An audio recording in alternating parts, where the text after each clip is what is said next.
మహాగణాధిపతయే నమః. ఓం గురుభ్యో నమః. ఓం శ్రీమాత్రే నమః. పరమేశ్వర స్వరూపమైనటువంటి జ్యోతిష, వాస్తు మరియు ఇతర అనేకమైనటువంటి శాస్త్రములను మనకు అందించినటువంటి మహర్షులకి నమస్కారం. హయగ్రీవ హయగ్రీవ హయగ్రీవేతి యో వదేత్తస్య నిస్సరతే వాణిజ్యభూకన్యా ప్రవాహవత్. అరుణాం కరుణాతరంగితాక్షీం ధృతపాశాంకుశపుష్పబాణచాపాం అనిమాదిభిరావృతాం మయూకైః అహమిత్యేవ విభావయే భవానీం. శ్రీమాత్రే నమః. ప్రేక్షకులకి ఆ లలితాంబిక అమ్మవారి యొక్క అనుగ్రహం పరిపూర్ణంగా కలగాలని మనస్ఫూర్తిగా కోరుకుంటూ మనం ఈరోజు చెప్పుకోబోయేటువంటి టాపిక్ ఏమిటి అంటే, నాది పలానా రాశి లేదా పలానా లగ్నము అంటూ ఉంటారు. అంటే నేను ఇప్పుడు చెప్పబోయేది లగ్నం నుంచే చూసుకుంటే, లగ్నం తెలియని వారు రాశి నుంచి చూసుకోవచ్చు. అలాంటి వారికి చతుర్థాధిపతి అంటారంటే 4వ స్థానాధిపతి జ్యోతిష్శాస్త్రరీత్యా. ఆ 4వ స్థానాధిపతి కనుక మీ జన్మజాతకంలో ఏదైనా ఒక గ్రహంతో కలిసి ఉంది, అప్పుడు మీరు ఏదైనా ప్రాపర్టీ కొనుక్కోవడం ద్వారా బాగుంటుంది. అలా కాకుండా కలవకూడనటువంటి గ్రహంతో కలుస్తాయి కొన్ని. అంటే ఎలా అంటే, చిన్న ఎగ్జాంపుల్ చెప్పాలంటే నీరు నిప్పు కలవదు కదా. అలాగే ఏ తత్వం దేంతో కలిస్తే ఎటువంటి ఎనర్జీ ఫామ్ అవుతుందో, అది ఎక్స్పాండ్ అవుతుందా లేకపోతే తగ్గిపోతుందా అనేటువంటిది ఒక లెక్క ఉంటుంది. ఆ రకంగా మీ యొక్క లగ్నరీత్యా చతుర్థాధిపతి ఎలా ఉంటే మీరు ప్రాపర్టీ తీసుకునేటప్పుడు ఎటువంటి జాగ్రత్తలు తీసుకోవాలి ఒకటి. రెండవది, మీ జాతచక్రంలో ఉండే చతుర్థాధిపతి ఉన్న కాంబినేషన్స్ బట్టి ఇంట్లో ఏ దిశలో మెయిన్గా మీరు జాగ్రత్త తీసుకోవాలి అనేటువంటిది, ప్లస్ జనరల్గా కూడా ఏమిటి అనేటువంటి విషయం అనేది మనం తెలుసుకుందాం. సింహలగ్నము, సింహరాశి. సింహం వారికి మీరు కనుక ఏదైనా గృహం తీసుకునేటప్పుడు ముఖ్యంగా గృహయోగాన్ని ఇచ్చే గ్రహం మీకు కుజుడవుతాడు. నెక్స్ట్ లెవెల్లో కుజుడెళ్ళి ఇంకొక గ్రహానికి ఏదైనా పోర్ట్ఫోలియో ఇస్తే ఆ గ్రహం కూడా అవుతుంది. బట్ నేను చెప్పేది జనరల్గా చెప్తున్నాను. ఈ కుజుడు గనక మీ యొక్క జన్మజాతకంలో రాహుతో కానీ శనితో కానీ కలిశాడు ఉదాహరణకి, అప్పుడు మీరు ఏదైనా స్థలం తీసుకునే విషయంలో చాలా జాగ్రత్తగా చూసుకొని తీసుకోవాలి. ఎందుకంటే కుజుడు ల్యాండ్ కారకుడు. ఈ నెల రాహుతో కలిశాడు అంటే ఏమవుతుంది, సర్వసాధారణంగా గృహంలో కూడా దక్షిణ భాగం పెరుగుతుంది, దక్షిణం ఎక్స్పాండ్ అవుతుంది, లేదా దక్షిణంలో పెద్ద గొయ్యలు ఉంటాయి, దక్షిణం డౌన్ ఉంటుంది. చాలామంది తెలియక దక్షిణాన్ని విపరీతంగా పెంచేసుకుని ఇదేదో పెద్ద నేనేదో ఇక్కడ ఏదో కట్టుకున్నా అనుకుంటాడు. అంటే ఏంటి, అగ్రెసివ్ నేచర్ ఉండేటువంటి కాంబినేషన్ని మీకు తెలియకుండానే పెంచుకున్నారు. మీ జన్మజాతకంలోనే కుజరాహులు ఉన్నారు. ఇంకొంతమందికి దక్షిణం వైపు శ్మశానం ఉంటుంది. నేను చూశాను కొన్ని జాతకాలు. కొంత వాళ్ళకి అడిగినప్పుడు ఏమండి మీకు దక్షిణంలో ఏదైనా శ్మశానం కానీ పాడుబడ్డవి ఏమైనా ఉన్నాయంటే, అవునండి మొత్తం పాడుబడ్డవి ఎక్కువగా ఉన్నాయని చెప్పాను. అంటే అందరికీ ఉండాలని రూల్ లేదు. బట్ ఇలా ఉండి ఈ కుజరాహు కాంబినేషన్ నుండి ఇటువంటి ఇళ్లలోకి వెళ్తే ఇంకా ఎక్కువ ఇబ్బంది అనేటువంటిది ఇస్తూ ఉంటుంది. అయితే ఇక్కడ సింహం వారు ఈ కుజుడు కనుక పాడయ్యాడు, ఫస్ట్ గుర్తుపెట్టుకోండి, మీరు ల్యాండ్ పూర్తిగా పరిశీలించకుండా ల్యాండ్ కొనొద్దు. ఏమవుతుందంటే లిటిగేషన్స్ రావడం పక్కన పెడితే ఆ ల్యాండ్లో కూడా దోషం ఉంటుంది ఒక్కోసారి. అంటే అంతకుముందు వాళ్ళు అక్కడ ఏదైనా ఎవరినైనా చనిపోతే పాతిపెత్తడం కానీ, లేకపోతే కిందన ఏదైనా శల్యాలు ఉండడం కానీ ఇటువంటివి జరుగుతూ ఉంటాయి సర్వసాధారణంగా.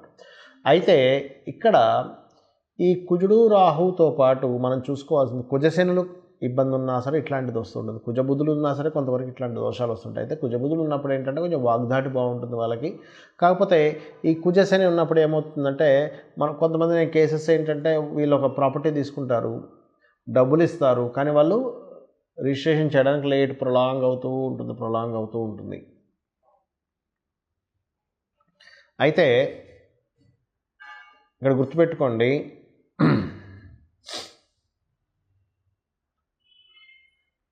మీరు గనక ఈ కుజుడు రాహుతో కలుస్తాయి అనేటువంటిది మనం ప్రధానంగా మాట్లాడుకుంటున్నాం కాబట్టి, ఎందుకంటే మోస్ట్ డేంజరస్ కాంబినేషన్ అది ఉన్నప్పుడు సాధారణంగా యాక్సిడెంట్ ప్రోన్స్ కూడా జరుగుతాయి. అయితే ప్రతిసారి జరగాలని రూల్ లేదు. 4-8 కాంబినేషన్ కూడా రావాలి. 1-4-8 కాంబినేషన్ కూడా వస్తేనే యాక్సిడెంట్ ప్రోన్ అవుతుంది. అదర్వైజ్ మీరు యాక్సిడెంట్ అవుతుందని భయపడాల్సిన పని లేదు, గుర్తుపెట్టుకోండి. అయితే ఇక్కడ ఈ యొక్క కుజగ్రహం గనక మీకు పాడయ్యాడు, మరి దీనికి పరిహారం ఏమిటి? ఒకటి, దక్షిణం పెరగకుండా చూసుకోండి. దక్షిణం కొంతమందికి విపరీతంగా పెరుగుతుంది, దానికి కొంచెం గోడ కట్టి అడ్డం కట్టుకొని ఆ స్థలాన్ని వేరేగా ఇంకొక కన్స్ట్రక్షన్ అలా చేసుకోండి. దక్షిణం డౌన్ ఉండకుండా చూసుకోండి. చాలామందికి ఏంటంటే ఉత్తరం ఎత్తు ఉంటుంది, దక్షిణం డౌన్ ఉంటుంది. అలాంటప్పుడు కూడా ఈ కుజ ప్రభావం ఎక్కువగా ఉంటుంది. దీంతోపాటు మీరు సుబ్రహ్మణ్యేశ్వర స్వామి ఆరాధన, సర్ప ఆరాధన ఎక్కువగా చేస్తూ ఉండండి. సర్ప ఆరాధన అంటే ఏమిటి? రావి చెట్టు చుట్టూ ప్రదక్షిణాలు చేస్తూ అక్కడ ప్రతిష్ఠ చేసి ఉంటాయి సర్పాలు. వాటికి గనక చేసుకుంటూ గోవులకు గనక క్యారెట్లు తినిపిస్తున్నట్లయితే మీకు దోషం అనేటువంటిది తగ్గుతుంది.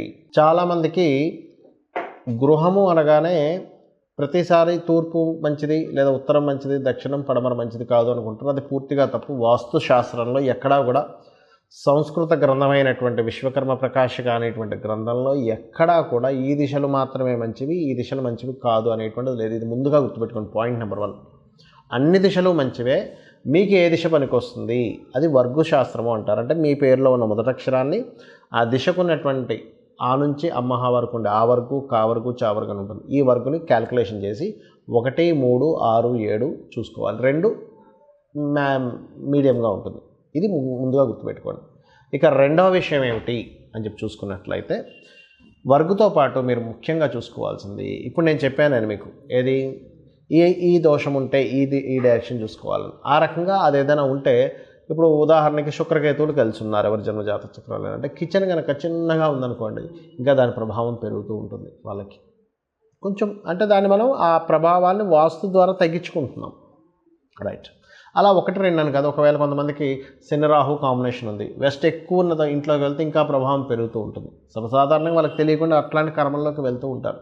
ఆ రకంగా ఇంకోటి ఏంటంటే, ఎప్పుడు కూడా గుర్తుపెట్టుకోండి, వాస్తు గురించి మీకు పూర్తిగా అవగాహన లేదు, చూపించుకునే స్థితి కూడా లేదు, అలాగే జాతచక్రం కూడా తెలియదు. అప్పుడు ఏం చేయాలి? సింపుల్, ఒకటే గుర్తుపెట్టుకోండి. ఉదయం నిద్రలేచిన వెంటనే గణపతిని, స్కందుని తలుచుకొని 10 నిమిషాలు ధ్యానం చేసి, మీరు నిద్రపోయే ముందు నమశివాయ అనేటువంటి మంత్రాన్ని, నమశివాయ అనేటువంటి పంచాక్షర మంత్రాన్ని చేయండి. ఇంట్లో మీకు ఎంత వాస్తు దోషం ఉన్నా, జాతచక్రంలో ఎంత దోషం ఉన్నా కూడా ఇది మిమ్మల్ని ఎంతో కొంత కాపాడుతూ ఉంటుంది.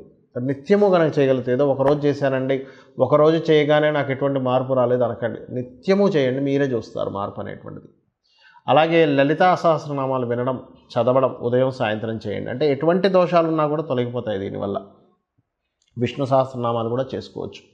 ఇక మరొక విషయం ఏంటంటే, ఇక్కడ మీరు గమనించవలసినటువంటిది, ఇప్పుడు ఇంట్లో ఏమైనా చేంజెస్ చేస్తున్నారు, కలర్స్ వేస్తున్నారు. Colours is also most important వాస్తుకి. కాబట్టి ఎటు పడితే అటు, ఏ రంగు పడితే ఆ రంగు వేయకుండా, ముఖ్యంగా ఉత్తరం వైపు వైట్ కలర్ ఉండేలాగే చూసుకోండి. ఎందుకంటే అక్కడ వైట్ కలర్ కనుక లేదు అంటే ఫైనాన్షియల్ మీద ఎక్కువ దెబ్బ పడుతుంది. మన జీవితాలన్నీ కూడా ఫైనాన్స్తో ముడిపడి ఉంటాయి. ఏదైనా ఒడిదుడుకులు వచ్చాయంటే ఫైనాన్స్తో సంబంధం ఉంటుంది. ఎందుకంటే ఉత్తరం కేవలం ఫైనాన్స్ ఒకటే కాదు, ఉత్తరం ఫైనాన్స్ అయితే ఉత్తర ఈశాన్యం అనేటువంటిది మనకి ఆరోగ్యం. ఎవరైనా ఏమంటారు, ఆరోగ్యం బాగుంటే చాలండి, ఆరోగ్యమే మహాభాగ్యం అంటారు. అందుకని ఉత్తరం గోడ మొత్తం వైట్ ఉండాలి. అలాగే ఈశాన్య భాగం, ఉత్తర ఈశాన్యం వైపు తర్వాత వచ్చే ఈశాన్యం ఆలోచన, ఇటువైపు చూసుకుంటే ఉత్తర వాయువ్యము, వాయువ్యం వైపు కనుక చూసుకుంటే ఇదంతా వైటే ఉండాలి. వాయువ్యం నుంచి ఈశాన్యం వరకు మొత్తం వైటే ఉండాలి, గుర్తుపెట్టుకోండి. ఈ వాయువ్యం కూడా ఆరోగ్యాన్ని చెప్తుంది, మనస్థితిని చెప్తుంది. ఉత్తర వాయువ్యం అనేటువంటిది భార్యాభర్తల మధ్య ఉండేటువంటి కలయికను కూడా చెప్తుంది. కాబట్టి ఇవి మెయిన్గా డిస్టర్బ్ అవ్వకూడదు. కాబట్టి ఇక్కడ వైట్ కలర్ ఉండేలా చూసుకోండి. అలాగే మరొక విషయం ఏంటంటే, వాస్తుపరంగా కానీ జాతకపరంగా కానీ మీకు ఎన్ని పూజలు చేస్తున్నా అవ్వట్లేదు అంటే దాని అర్థం ఏమిటి అంటే, మీకు దేవతా అనుగ్రహం సరిపోయింది. అక్కడ ఎన్ని పూజలు చేస్తున్నా మీకు పనులు ముందుకు కావట్లేదు అంటే ఇంకా కావాల్సింది అంటే పితృదేవత అనుగ్రహం కావాలని మీరు అర్థం చేసుకోవాలి. అంటే ఎక్కడో తాతలకో ముత్తాతలకో లేకపోతే తండ్రి గారు గతించినట్లయితే వారికో అందాల్సినటువంటి సరిగా అందట్లేదు. అప్పుడు మీరు ఏం చేయండి అంటే, అమావాస్య నాడు మీరు స్వయం పాకము అంటారు, ఆ స్వయం పాకం ఇస్తూ ఉండండి. అంటే అమావాస్యకి బియ్యము, 2 రకాల కూరగాయలు, 2 రకాల పప్పులు, ఉల్లిపాయలు కాదు సారీ మిరపకాయలు, ఉప్పు, ఇటువంటి ఉల్లిపాయలు దానం ఇవ్వకూడదండి, గుర్తుపెట్టుకోండి, ఇవ్వాలి. అలాగే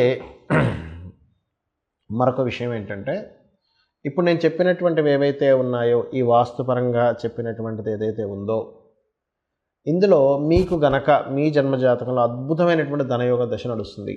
ఇది పెద్ద ఇబ్బంది ఇవ్వదు, గుర్తుపెట్టుకోండి.